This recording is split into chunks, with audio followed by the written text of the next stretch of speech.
အိန္ဒိယနိုင်ငံဟိုက်ဒရာဘတ်မှာဒန်ဘောက်ဆိုတဲ့အရာတော်တော်နာမည်ကြီးတယ်ပေါ့နော်ဟိုက်ဒရာဘတ်ဘီရီယာနီဆိုတာဒီမြို့ကိုရောက်ပြီးသွားရင်စားဖို့စားမယ့်အရာတွေတည်းတစ်ခုဖြစ်တယ်ပေါ့နော်အဲ့တော့ကျွန်တော်နဲ့အတူတူဒီနေ့ဟိုက်ဒရာဘတ်မှာဘာတွေစားလဲဆိုတာလိုက်ကြည့်လိုက်ရအောင်ဒီနေရာရဲ့နာမည်ကတော့ချာမီနာလို့ခေါ်ပြီးတော့သူကဟိုက်ဒရာဘတ်ရဲ့မြို့လယ်မှာတည်ရှိနေတာပါဒီမှာလမ်းပြီးစီးဆိုင်တွေအများကြီးရှိပါတယ်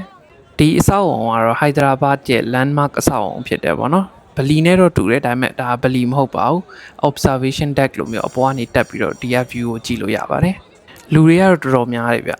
ပထမဆုံးအနေနဲ့ဒီဟိုက်ဒရာဘတ်ရဲ့နာမည်ကြီးတဲ့နင်မရာဘေကရီလို့ခေါ်တဲ့နေရာမှာကျွန်တော်လက်ဖက်ရည်တော့တောက်လိုက်ပါမယ်ဒါကတော့နင်မရာဘေကရီကနေပြီးတော့လက်ဖက်ရည်ဝယ်တောက်လိုက်တာပါလက်ဖက်ရည်ကဗမာငွေနဲ့ဆိုရင်1000ကျော်ပဲပေးရတယ်တော်တော်လေးကိုတောက်လို့ကောင်းပါတယ်လက်ဖက်ရည်တောက်ပြီးတော့ကျွန်တော်တို့ဟိုက်ဒရာဘတ်ဘီရီယာနီစားဖို့အတွက်ခရီးဆက်ပါမယ်အခုစားမယ့်နေရာကတော့ Paradise ဘီရီယာနီလို့ခေါ်တဲ့ဟိုက်ဒရာဘတ်ရဲ့နာမည်ကြီးဒန်ပေါက်ဆိုင်ပါ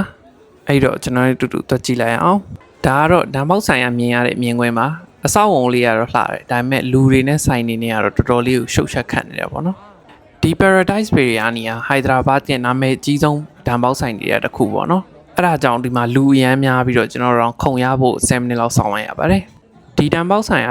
1950ကျော်ကလောက်ခရဲကစတင်ခဲ့တာပေါ့နော်အခုဆိုရင်အိန္ဒိယနိုင်ငံမှာဆိုင်ခွဲပေါင်းများစွာရှိပါတယ်ကျွန်တော်ကတော့ဒီဟိုက်ဒရာဘတ်ရဲ့နာမည်ကြီးစိတ်သားတန်ပေါက်အမှားလိုက်ပါတယ်တန်ပေါက်က portion လည်းကြီးတယ်အရသာလည်းတော်တော်လေးကိုစားကောင်းပါတယ်မဆလာနဲ့လည်းမှုေးပြီးတော့စားဘူးသမျှဘီရီယာနီတွေထဲမှာအကောင်းဆုံးဘီရီယာနီတစ်ခုလို့လည်းပြောလို့ရပါတယ်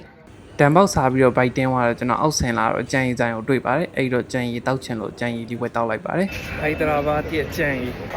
20 rupees ပေးရတယ်ပေါ့နော်ထောက်လိုက်ပါလားတော်တော်လေးကိုကောင်းတယ် refreshing